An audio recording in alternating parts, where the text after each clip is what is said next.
Oh, it's big time on CBS Saturday with a top 20 matchup in the Big Ten. Red hot Iowa hosting last year's Big Ten champs, the Oregon Ducks. It's the first time Oregon has played at Kinnick Stadium since 1989. Kirk Ferentz was on the Iowa staff at this time as an offensive line coach.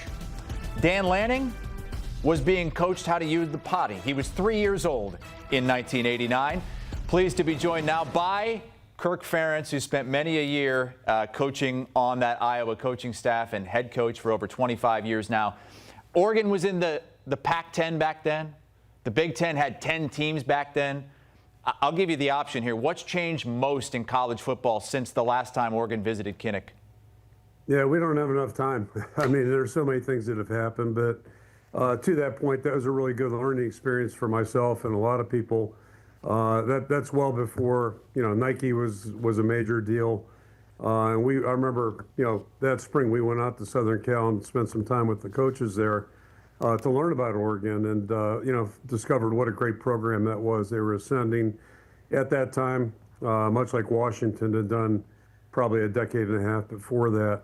And, so just it was a really good program. We learned that obviously since 1989, a lot of things have happened at the University of Oregon, and they're a national name now. They weren't in 1989, but that was kind of when they began their ascension from my vantage point. Well, let's start there. So many years, November football at Kinnick Stadium was bringing in teams like Minnesota, Northwestern, Wisconsin, teams you're very familiar with. What kind of a challenge is it to face a West Coast team and a coach in Dan Lanning who's known to be a bit of a gambler?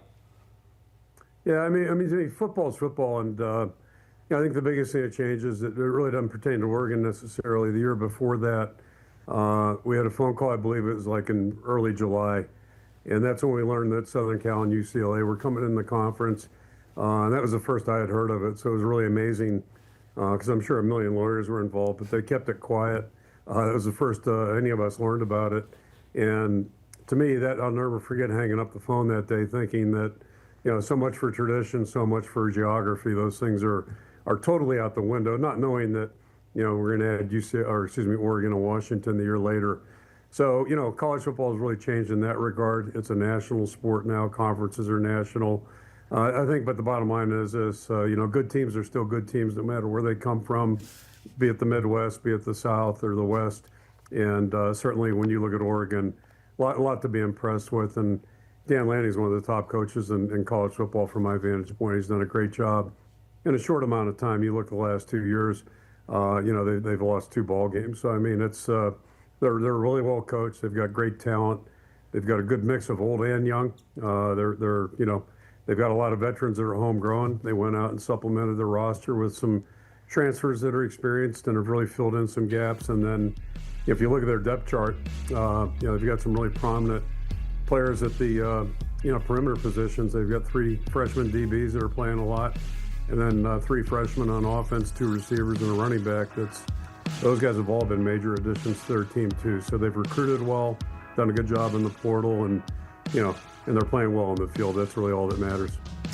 And that's one of the reasons why Iowa fans have been so excited about this matchup since it appeared on the schedule. Because, this is kind of a dream scenario where you have this Oregon brand, this high-flying brand of football coming to Kinnick Stadium in bad weather, which we'll get to in a second. But you've had a full 2-week ramp-up to a game that campus and that town and that state knows is one of the biggest you've played in quite a while. What's the buzz been like as you go around town these last few days? I learned in 1981 that Iowa fans are pretty passionate. I came here from the University of Pittsburgh. I was a GA, and Dan was a GA there as well, 2011. But I remember, my year at Pitt, we were second in the country. Our average attendance was about 35,000. I came here the year later, and they were already sold out. In June, they were sold out for the 81 season.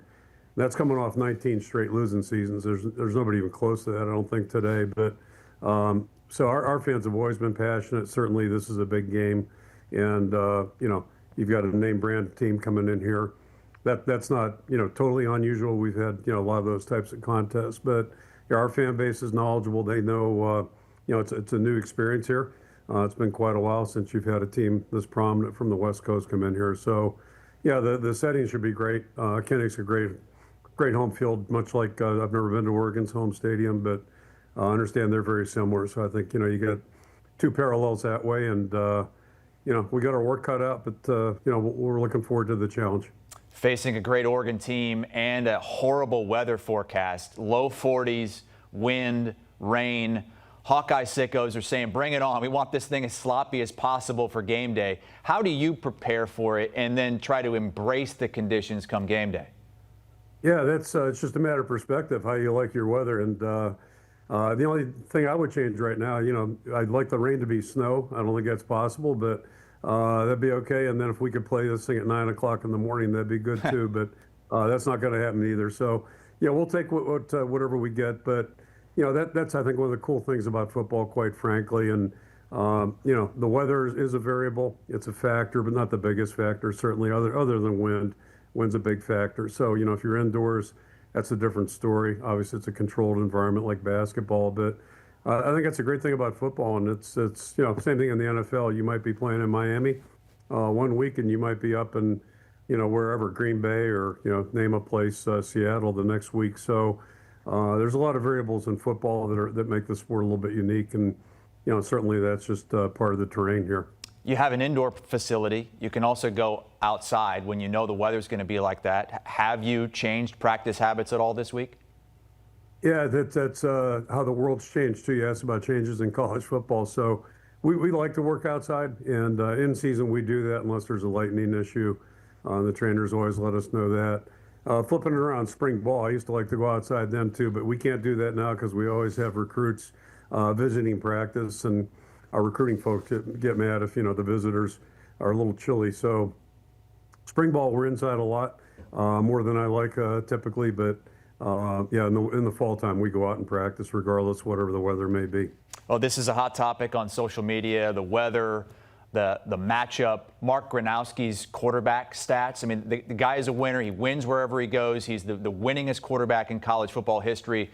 Oregon fans have been screenshotting his passing stats and conveniently leaving out some of these stats on the ground. How much do his legs open up what you're able to do offensively in putting up a lot of points this season? Yeah, it's interesting. Mark got hurt a couple weeks ago, so that was one of the big breaks that we did get was that, he was able to work through that. There was no damage.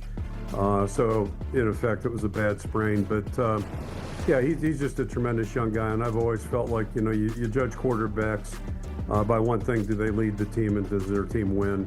And you go through the NFL, you go through college, a million different ways to be a successful quarterback. You had Randall L's picture up there a minute ago on the graphic. In my time here, my 27 years, two of the most dominating, just impressive performances I've ever seen. One was Saquon Barkley back here, whatever it was, 17, 18. Just did something out in Kinnick. It was just unbelievable how good the guy was, and first class guy on top of it. And then Randall L, when I got here, if he had played at that time, if he had played at a place like Florida State, I think he might have won three Heismans. He was that good. And we finally got the better of him in 2001. But there are a lot of ways to move a team, a lot of ways to move the ball, a lot of ways to score points, be successful. And we're just thrilled Mark's with us. He's a tremendous young person.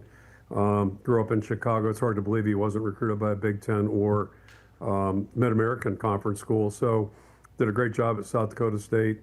Took them to new heights pretty quickly into his career. And it's just he's a very impressive young guy. He's got a mechanical engineering degree, so he's really smarter than the whole coaching staff combined, and just been a great addition to our team. Well, looking forward to the game this Saturday, 2:30 local time in Iowa City, 3:30 Eastern.